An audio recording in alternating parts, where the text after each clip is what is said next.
സ്നേഹിക്കട്ടെ. നമ്മൾ ഈ ദൈവമനുഷ്യൻ്റെ സ്നേഹിത എന്ന പരമ്പരയുടെ 47ാമത്തെ ഭാഗത്തേക്ക് പ്രവേശിക്കുകയാണ്.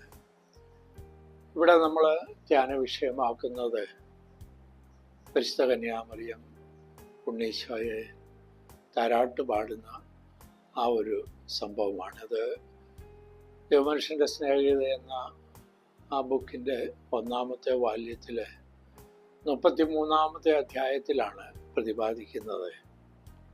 ഒരുപക്ഷെ ഇത് ഒരു ചെറിയൊരു സംഭവം, പക്ഷേ അത് മരിയ വാൾത്തോർത്തായിക്ക് വലിയ അനുഭവത്തിൻ്റെ, വലിയ സമാധാനത്തിൻ്റെ, വലിയ സന്തോഷത്തിൻ്റെ ആ ഒരവസരം ആയിട്ട് അവളതിനെ വളരെ പ്രത്യേകമായിട്ട് എടുത്തു കാണിക്കുന്നു.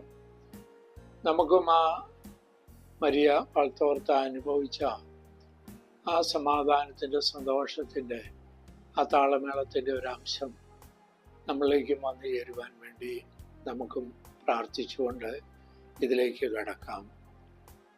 ഇവിടെ നമ്മൾ കാണുന്നത് ഉണ്ണീശോ ഏതാണ്ട് 7-8 മാസം മാത്രം പ്രായമായ ആ ഉണ്ണീശോയെ എന്തോ ഒരു അസ്വസ്ഥത, പരിവാർത്തോത്ത പറയുന്നത് പല്ല് വളരാനോ മറ്റോ വേണ്ടിയുള്ള ഒരു ശാരീരികമായ അസ്വസ്ഥതയായിരിക്കാം.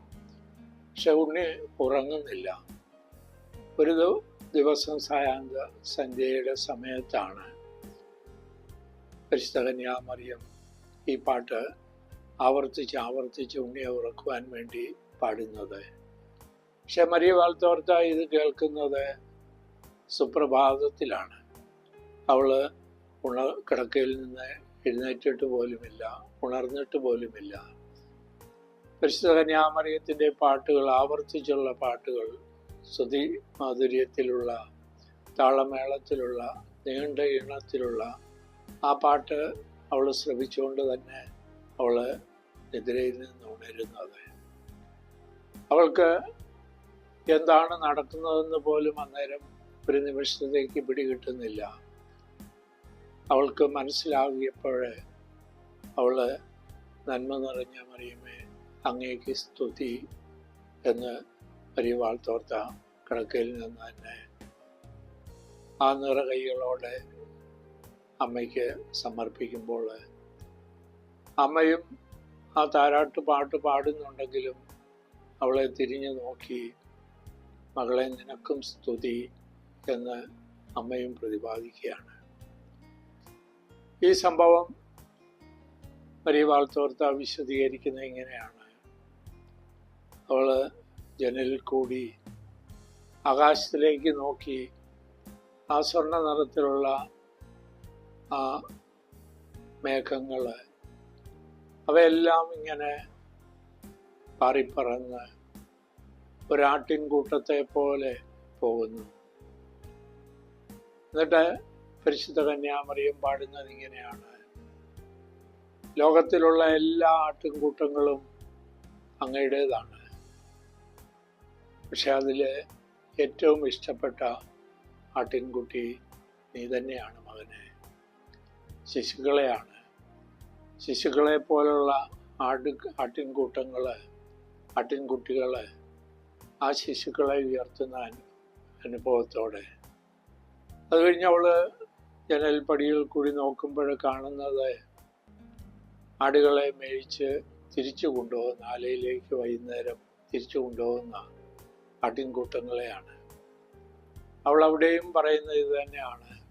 ആ വെള്ള ആട്ടിൻകുട്ടികളെ, അമ്മയ്ക്ക് വേണ്ടി ദാഹിക്കുന്ന ആട്ടിൻകുട്ടികളെ, ആ കുട്ടികൾക്ക് അവിടെയും അതിലെ ഏറ്റവും പ്രധാനപ്പെട്ട കുട്ടി നീ തന്നെയാണ്.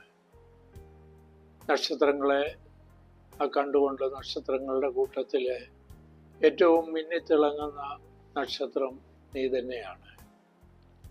പക്ഷെ നിന്റെ കരച്ചിൽ, ആട്ടിൻകുട്ടിയുടെ കരച്ചിൽ അമ്മയ്ക്ക് വേദന തരുന്നത് പോലെ എനിക്കും വേദനയാണ്. അതുകൊണ്ട് ഉണ്ണി ഉറങ്ങുക, സന്തോഷത്തോടെ ഉറങ്ങുക, ഇങ്ങനെ പറഞ്ഞുകൊണ്ട് തന്നെയാണ് അവൾ എന്നിട്ട് വിശുദ്ധ കന്യാമറിയം പറയുന്നത്, സ്വർഗം നിന്റെ ഉള്ളിലാണ്, നീ വസിക്കുന്നിടം സ്വർഗം തന്നെയാണ്, എല്ലാം സ്വർഗമയമാണ്, എങ്കിലും നിനക്ക് അമ്മയെ വേണം, അമ്മ നിനക്ക് താരാട്ട് പാടണം, അമ്മയുടെ ചൂട് നീ അനുഭവിക്കണം എന്ന് പറഞ്ഞ് ആ കുട്ടിയെ തൊട്ടിൽ നിന്നെടുത്ത് മറോട് ചേർത്ത് ആ ചൂട് അനുഭവിച്ച് ആ ഉണ്ണി ഉറങ്ങുകയാണ്. ഉറങ്ങിയപ്പോൾ സാവകാശം ആ തൊട്ടിലേക്ക് കിടത്തുകയാണ്. അപ്പം ഈ ഒരു അനുഭവം വാസ്തവത്തിൽ ദൈവമനുഷ്യൻ്റെ സ്നേഹഗീത, അതൊരു ഗീതയാണ്, ഗാനമാണ്, ഒരു പാട്ടാണ്. അത് വാഴ്ത്തോർത്തായിൽ കൂടി നമുക്ക് തന്ന ദൈവത്തിന് നന്ദി പറയുന്നതോടൊപ്പം നമ്മളും ഇത് കേട്ട് മരി വാഴ്ത്തോർത്ത അമ്മയോട് കൂടി പല പ്രാവശ്യം കേട്ട് കഴിഞ്ഞപ്പോൾ അവളും അതിനോടുകൂടി, അവിടെ സ്വരം അത്ര മധുരമുള്ളതല്ലെങ്കിലും പരിശുദ്ധ അമ്മയുടെ ആ ശബ്ദത്തോട് ചേർത്ത് വെക്കുമ്പോൾ അവിടെ കുട്ടിക്കാലത്ത് അവൾക്ക് നിരസിക്കപ്പെട്ട സ്നേഹത്തിൻ്റെ അനുഭവം, അവളൊരു കുട്ടിയാവുന്ന അനുഭവം, ഈ അനുഭവം നമ്മളിലുണ്ടാകാൻ വേണ്ടിയും നമുക്കും പ്രാർത്ഥിക്കാം.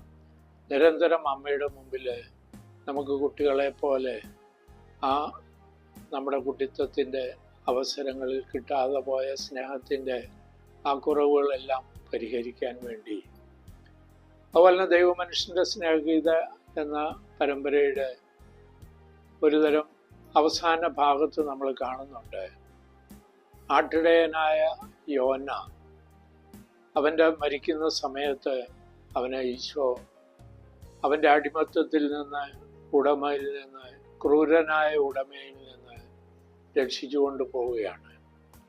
അവനെ നസ്രത്തിലെ ജോസഫ് കിടന്ന് മരിച്ച അതേ കട്ടിൽ തന്നെ കിടത്തി അവനെ മരണത്തിന് വേണ്ടി ഒരുക്കുമ്പോൾ അവൻ പേടിച്ച്, യോന എന്ന ആട്ടിടയൻ ഇപ്പം വാർദ്ധക്യത്തിലാണ്, അവൻ പേടിച്ചു കിടന്ന് പറയുന്നുണ്ട്, ഞാൻ 2 ശബ്ദം കേൾക്കുന്നു, ഒന്ന് എൻ്റെ ഉടമയായ ക്രൂരനായ ഡോറസിൻ്റെ ശബ്ദം, അതുപോലെ തന്നെ മാതാവിൻ്റെയും പാട്ട്, എൻ്റെ മരണത്തിന് വേണ്ടി ഒരുക്കുന്ന അമ്മയുടെ ആ ഗാനം.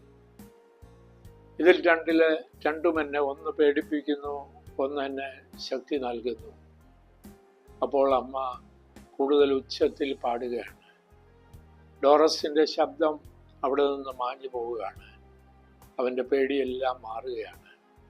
അപ്പം ഇങ്ങനെ ആ പരിശുദ്ധ അമ്മയുടെ താരാട്ട് പാട്ട്, അത് നമ്മുടെ ജീവിതത്തിൻ്റെ തുടക്കത്തിലും ആ അന്ത്യനാളുകളിലുമെല്ലാം നമ്മളെ എല്ലാ ഭയവും, ആകുലതയും, ഉത്കണ്ഠയും, നിരാശയും, കുറ്റബോധവും എല്ലാം മാറിപ്പോയി സ്നേഹത്തിൻ്റെ ആ ഊഷ്മളതയിൽ, സന്തോഷത്തിൻ്റെ ആ വലിയ ദൈവകൃപയുടെ നിറവിലേക്ക്, ആ മരി വാഴ്ത്തോർത്ത അനുഭവിച്ച കൃപയിലേക്ക് നമ്മളെ നയിക്കട്ടെ എന്ന് നമുക്ക് പ്രാർത്ഥിക്കാം.